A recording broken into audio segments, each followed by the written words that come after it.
Assalamualaikum teman-teman, kembali lagi di channel aku Rahasia Wanita. Nah, kali ini aku akan berbagi pengalaman tentang mengajar di TK. Jadi, profesi aku sekarang adalah guru TK. Nah, aku bakal cerita ke kalian suka duka mengajar sebagai guru TK. Ada nggak di sini yang satu profesi sama aku, sama-sama guru? Jadi ya mau guru apapun itu, guru TK, guru SD, guru SMP atau guru SMA yang sama-sama satu profesi sebagai guru gitu, kira-kira ada nggak nih? Nah, kita sharing bareng-bareng ya, kira-kira sama nggak sih TK di sini dengan TK-nya kalian? Maksudnya TK di sekolahan aku dengan TK di sekolahan kalian itu kira-kira metodenya sama atau enggak? Sebenarnya sebelum aku mengajar di TK ini, aku juga pernah mengajar di SD.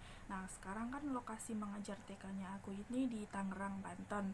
Dulu aku tinggal di Jawa karena sekarang pindah boyong sama suami, jadi aku ikut suami di sini. Nah, dulu aku pernah mengajar SD di Jawa, Magelang lebih tepatnya. Tapi untuk video pengalaman mengajar SD-nya nanti aku share buat kalian. Untuk video yang sekarang aku share pengalaman mengajar di TK dulu ya. Nanti jadi kalian bisa cari itu video setelah ini. Aku bakal sharing tentang mengajar di SD, gimana suka dukanya.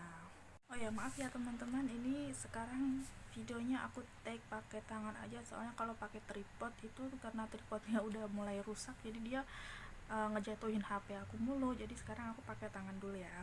Pertama-tama aku mau cerita ke kalian gimana ceritanya aku bisa ngajar di TK. Padahal ijazah aku itu SPD SD. Jadi aku punya dua ijazah. Ijazah yang pertama itu ijazah SPD bahasa Inggris. Jadi dulu aku kuliah di jurusan bahasa Inggris. Kemudian yang kedua, karena aku waktu itu ngajar di SD kan, jadi aku kuliah lanjutan, itu namanya penyetaraan kuliah ke PGSD. Nah, aku masuk ke situ dan kemudian sekarang udah dapat ijazah 2. Jadi titelnya aku itu SPD SD. Nah, kenapa sih aku bisa jadi guru TK? Setelah menikah, karena aku ikut suami, jadi aku pun juga mencari kerja di sini.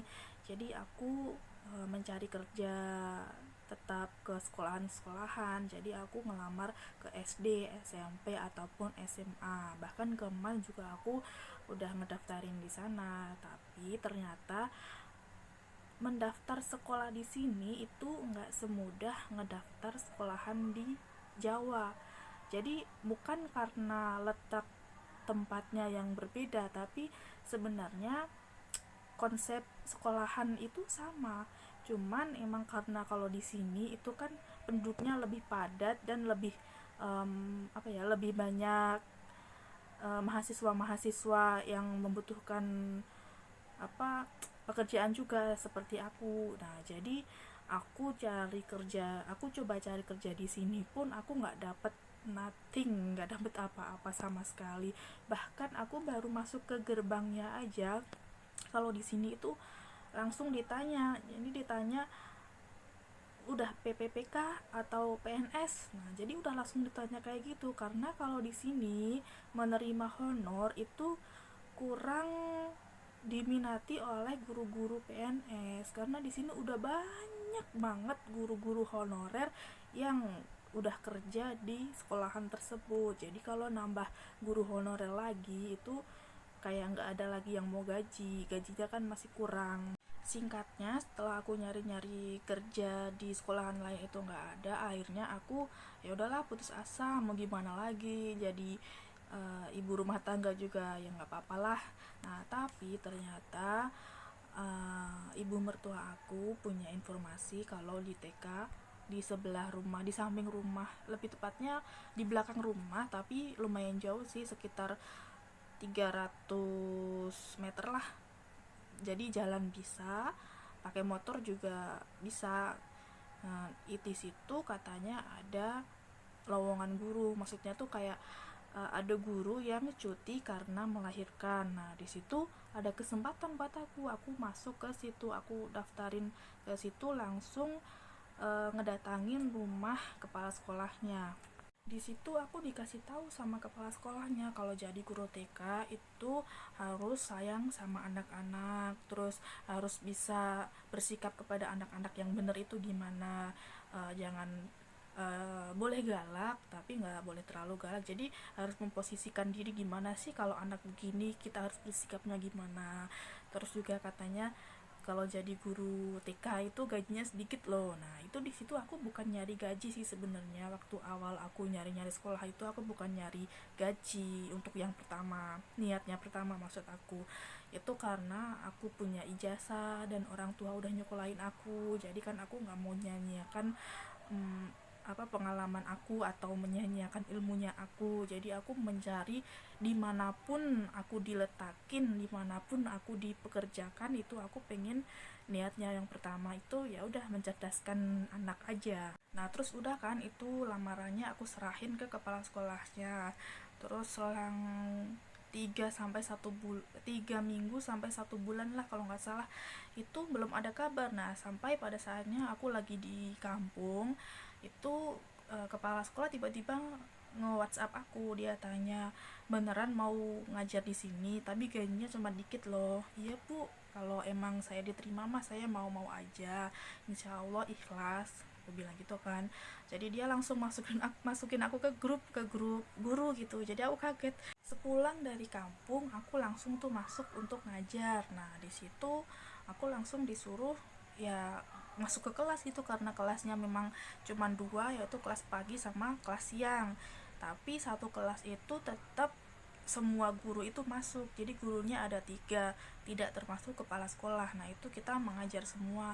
eh, Satu guru itu mengajar kita jadi rolling, jadi di rolling, hari ini yang ngajar siapa sama siapa, hari besok siapa sama siapa, jadi pokoknya kita rolling. Nah, di situ kita ngajar bareng-bareng. Jadi kalau yang satu ngajar, yang dua ngawasin, atau namanya anak TK itu kan pasti ada yang masih bingung kan, bu ini apa, bu ini gimana, ada juga yang nangis. Nah, itu kita harus nanganin anak-anak kayak gitu. TK di aku juga bukan basic dinas, jadi TK-nya kita itu berdiri sendiri, jadi langsung didirikan oleh kepala sekolah. Jadi kita itu nggak ikut dinas atau nggak ikut swasta gitu, jadi kita berdiri sendiri aja.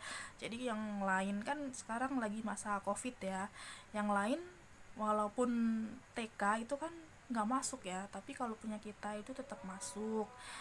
Ya meskipun masuk, kita tetap mematuhi protokol lah.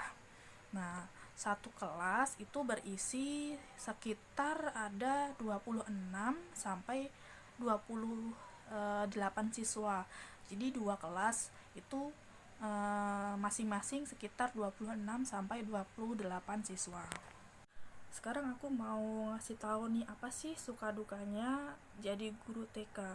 Untuk yang sukanya itu karena aku emang suka ya mengajar, mau anak TK, anak kelas 1, 2, 3, anak SMP atau SMA. Aku emang nggak tahu kenapa aku suka jadi guru.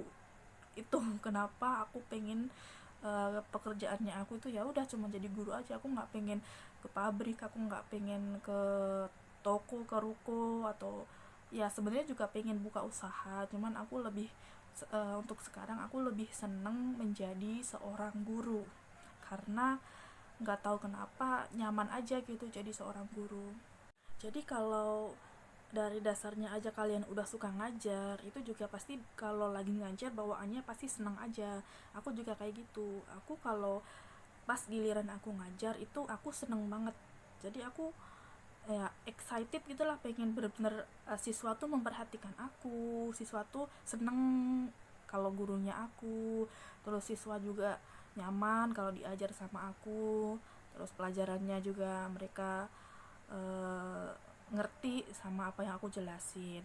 Nah, di TK aku juga TK-nya itu TK Calistung, jadi bukan TK yang nyanyi-nyanyi atau yang menghafal lagu-lagu gitu. Di TK-nya aku itu udah mulai berhitung, membaca, menulis, bahkan udah sampai menulis Latin. Jadi mereka juga dituntut udah bisa baca, karena K13 itu sekarang kan udah harus bisa baca ya kalau mau masuk kelas 1 SD.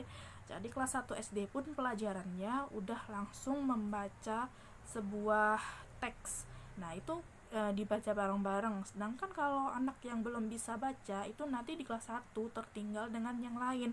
Nah jadi aku sih setuju nggak setuju kalau TK harus udah bisa baca. Sebenarnya aku kurang setuju, tapi karena sekarang kurikulum K3 mengharuskan anak-anak harus baca, jadi untuk saat ini aku setuju aja sih kalau TK itu udah diwajibkan bisa baca. Tapi kalau kita nggak pakai K13, aku kalau anak kecil harus harus bisa membaca, itu menurut aku udah yang memaksakan apa ya, kecerdasan anak sih. Kan kecerdasan anak itu kan berbeda-beda, ada yang langsung bisa baca menangkap pembelajaran, ada yang masih lambat menangkap pembelajaran, itu jadi kan kasihan gitu untuk yang tertinggal. Jadi kesimpulannya, sukanya aku mengajar di TK itu ketika mereka bersenang-senang sama aku. Jadi ketika aku mengajar dan mereka bersenang-senang, itulah sukanya aku, kebahagiaannya aku di situ. Jadi kalau untuk dukanya, nah itu banyak banget sih dukanya, lebih lebih banyak dukanya sebenarnya dibandingkan dengan bahagianya. Tapi di satu sisi ada duka, dan di sisi lain itu kita masih bisa berbahagia. Jadi meskipun ada duka, itu bisa diselimuti dengan kebahagiaan yang lain, seperti kita tuh seneng gitu ngelihat anak-anak, terus seneng lah sama sikap-sikap kekanak-kanakannya mereka. Untuk dukanya sebagai guru TK yaitu ketika ada anak yang kesulitan dalam pembelajaran. Jadi anak yang namanya anak-anak itu kan mereka kalau kesulitan ada yang nangis, ada yang lari ke mamanya. Kan di TK-nya kita itu nggak boleh ditungguin sama mamanya, kecuali di awal bulan masuk ke TK ajaran baru gitu kan, 1 bulan pertama itu masih ditungguin sama mamanya. Tapi kalau udah bulan kedua dan seterusnya itu udah nggak boleh ditungguin sama mamanya.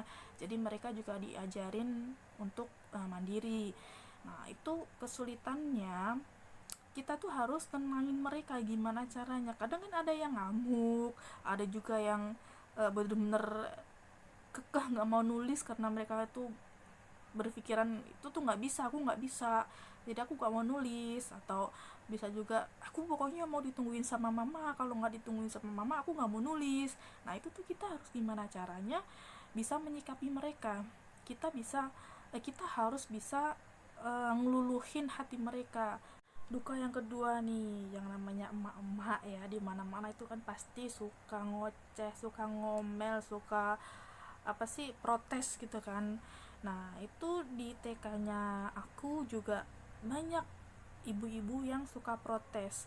Kadang kalau kita ngajarnya begini, nanti ada 1, 2, 3 orang tua yang protes ke kepala sekolah. Jadi nge-WhatsApp kepala sekolah, "Bu, ini kok ngajarnya begini ya, Bu, kok itu begini ya, Bu, kok gurunya suka main HP ya." Nah padahal kita bukan sengaja main HP. Nah mungkin di grup itu sedang ada yang bertanya, atau ada yang kayak apa sih, uh, izin. Jadi ada yang izin, kalau di sekolah kita itu izin lewat grup. Jadi nggak usah pakai surat, nggak perlu WhatsApp kepala sekolah, jadi lewat grup aja. Nah itu kita yang bales. Nah kalau kita nggak bales, atau nggak ada dari salah satu guru yang ngebales WhatsApp itu, nanti kita juga diprotes juga sama kepala sekolah. Kepala sekolahnya kan kadang juga bilang, ini ada yang izin izin nggak sekolah, izin sakit, kenapa nggak dibales, kenapa nggak ada yang balas. Jadi kita tuh di situ serba salah gitu loh. Itu dukanya selain mengajar.